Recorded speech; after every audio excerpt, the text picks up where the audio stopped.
Welcome to news wise, मैं हूं आरिफा नूर। नाजरीन, प्रोग्राम में आज भी सबसे पहले हम बात करेंगे ईरान, अमेरिका, इजराइल की जंग और उसके बाद जंग बंदी की जो खुशखबरी हमने पिछले दिनों में सुनी।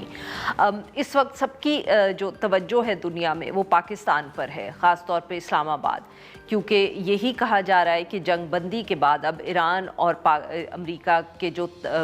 मुज़ाकरात होंगे वो इस्लामाबाद में होंगे। गुज़िश्ता रोज़ जो प्रेस कॉन्फ्रेंस हुई वाइट हाउस में, तो वहाँ भी जो तर्जुमान है वाइट हाउस की कैरोलाइन लेविट, उन्होंने ये कंफर्म किया कि जो वाइस प्रेसिडेंट हैं JD वैंस, उनकी क़यादत में इस्लामाबाद अमरीकी वफ़द जो है वो आएगा। कहा जा रहा है कि इस वफ़द में JD वैंस साहब के अलावा स्टीव विटकॉफ और जैरेड कुशनर जो हैं वो भी शामिल होंगे।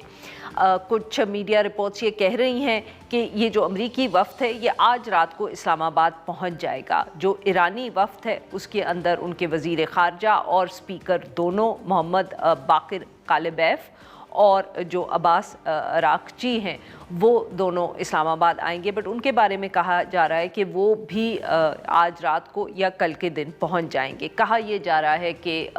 हफ्ते के दिन इनकी आपस में बातचीत होगी। एक तरफ तो ये खुशखबरी है, मगर इसके साथ साथ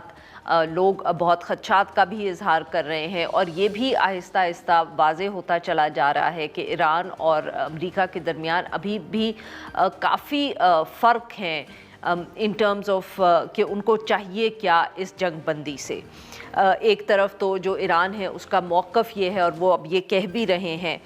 कि जंग बंदी में जो लबनान पर इस वक्त इज़राइल से बमबारी हो रही है और हमले हो रहे हैं वो भी इस जंग बंदी का हिस्सा था। मगर ईरान की तरफ से अगर ये बात आई है तो अमेरिका का मौक़िफ़ ये है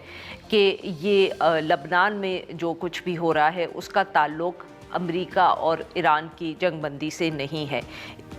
इसके ऊपर JD वैंस साहब ने ख़ुद बात की है, बट ऑब्वियसली ये कहना कि ये कोई बहुत वाज़े इस वक्त इशू है वो मुश्किल होगा, क्योंकि शुरू में जितने भी बयानात सामने आए उनमें लबनान का ज़िक्र था और वज़ीर आज़म शहबाज शरीफ साहब की जो पोस्ट थी एक्स पे, जिसको किसी ज़माने में ट्विटर कहा जाता है, तो उधर भी लबनान का ज़िक्र था। मगर जैसे JD वैंस साहब ने ये भी कहा कि जब शुरू में जंग बंदी होती है तो उसके लगता ये भी है कि अच्छा नहीं जा रहा, कहीं ना कहीं से लड़ाई की भी ख़बर आती है, हमले की भी ख़बर आती है। तो ये आहिस्ता आहिस्ता सारे वो मामलात हैं जो दोनों फ़रीक़ैन जब एक दूसरे के सामने बैठेंगे और बात करेंगे तो ये तय होगा कि इसमें क्या शामिल है और क्या नहीं। कोशिशें सबकी पूरी हैं, मगर क्या ये जंग बंदी जो है ये आर्जी रहेगी या ये मुस्तकिल हो जाएगी, इसके बारे में कहना अभी कुछ मुश्किल है। वज़ीर आज़म शहबाज शरीफ साहब ने भी जब काबीना से इस पे बात की तो उन्होंने ऐसे ही लफ्ज़ दोहराए कि अभी जंग बंदी आरसी है, हमारी कोशिश होगी कि ये मुस्तकिल हो जाए। इस सारे मामले पे गुफ्तगू करने के लिए अब हमारे साथ मौजूद प्रोफेसर अदील मलिक साहब, ये एसोसिएट प्रोफेसर हैं, ऑक्सफोर्ड यूनिवर्सिटी से वाबस्ता हैं और अब माहिर हैं ये बैनुल अक़वामी अमूर के, ख़ास तौर पे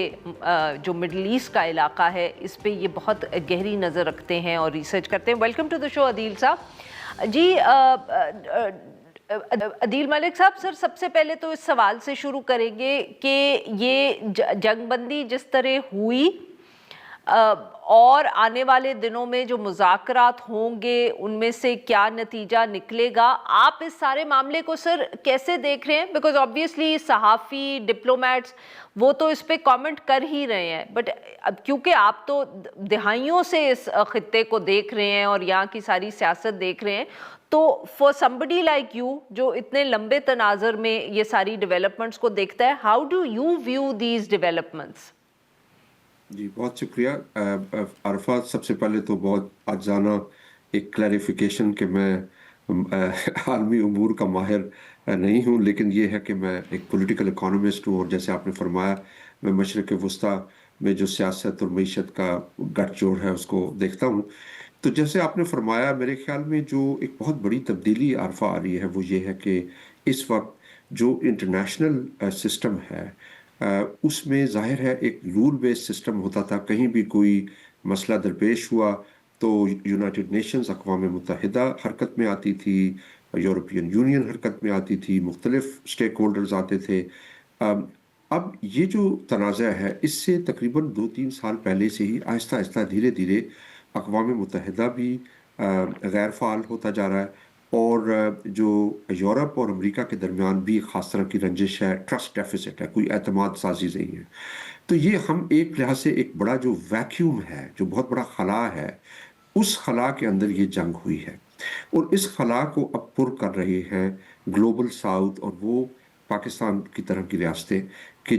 جن کا ایک تو اس میں سٹیک ہے، اور دوسرا جن کے تعلقات ایران کے ساتھ اور گلف کے ساتھ، امریکہ کے ساتھ، چائنا کے ساتھ، سب کے ساتھ بہت اچھے تعلقات ہیں۔ میرے خیال میں اس وقت جو گلف کا پورا جو سیکیورٹی آرکیٹیکچر ہے، یعنی جتنے یہ جو ہمارے خلیجی ممالک ہیں، اس کی جو سیکیورٹی آرکیٹیکچر ہے وہ بہت تیزی سے تبدیل ہو رہا ہے۔ ایک زمانہ تھا کہ اس میں تمام جو سیکیورٹی کی ذمہ داریاں تھیں وہ امریکہ کے پاس تھیں۔ اب اس جنگ کے نتیجے میں ایک نئی سیکیورٹی آرکیٹیکچر وجود میں آ رہا ہے، اور اس میں کئی پلیئرز ہیں۔ امریکہ ایک پلیئر ہے، لیکن اسرائیل بھی ایک پلیئر ہے، اور اس وقت جو نیگوسیشن کے ٹیبل پہ امریکہ آ رہا ہے ان کی انٹرنل کمپلجنز بھی ہیں۔ میں ابھی واشنگٹن میں تھا پچھلے ہفتے، اور کئی لوگوں سے میری ملاقاتیں جو ہوتی رہیں، عالمی مالیاتی اداروں میں میری میٹنگز تھی، لیکن on the sidelines think tanks میں لوگ یہ کہتے ہیں کہ امریکہ میں ایک واضح تقسیم نظر آ رہی ہے۔ پینٹاگون کے اندر، وائٹ ہاؤس کے اندر جو پریزیڈنٹ ٹرمپ ہیں ان کی جو کور بیس آف سپورٹرز ہیں، ماگا کنسٹیچوئنسی، اس کو میک امریکہ گریٹ اگین کہتے ہیں، ان سب میں یہ باتیں ہو رہی ہیں کہ یہ جنگ طویل ہو رہی ہے، اور جس طرح یہ جنگ طویل ہو رہی ہے اس کے معاشی جو امپیکٹ ہے وہ بہت زیادہ ہو رہا ہے۔ لیکن دوسری طرف اسرائیل جو ہے اس کا انٹرسٹ ہے کہ ٹو فنش دا جاب، کیونکہ ابھی تک کوئی بہت بڑا جو ان کے اہداف تھے اس میں یہ تو ٹھیک ہو گیا کہ ایران کمزور ہو گیا، ان کی بہت سی چیزیں تباہ ہو گئیں، لیکن اگر یہ تھا کہ ایران میں فنش دا جاب کوٹ ان کوٹ جو ان کی ریکوائرمنٹ تھی تو وہ تو نہیں ہو پائی۔ چنانچہ آپ نے دیکھا کہ جو ہی یہ اناؤنس ہوئی سیز فائر،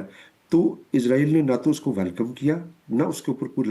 خاص کامنٹ کیا، بلکہ اگلے روز لبنان پہ بمباری شروع ہو گئی، جو ایک سگنل تھا کہ ہم اپنی طرف سے چیزوں کو جاری رکھیں گے۔ تو اس ساری صورتحال میں ظاہر ہے کہ یہ ایک کوئی پلیئر نہیں ہے، بہت سارے پلیئرز ہیں، اور ان سب کے مختلف اہداف ہیں۔ اس تناظر میں یہ پوری بیٹھک ہو رہی ہے کل پرسوں میں۔ بالکل صحیح جی۔ ناظرین یہاں پہ لیتے ہیں ہم ایک چھوٹی سی بریک، رائٹ بیک۔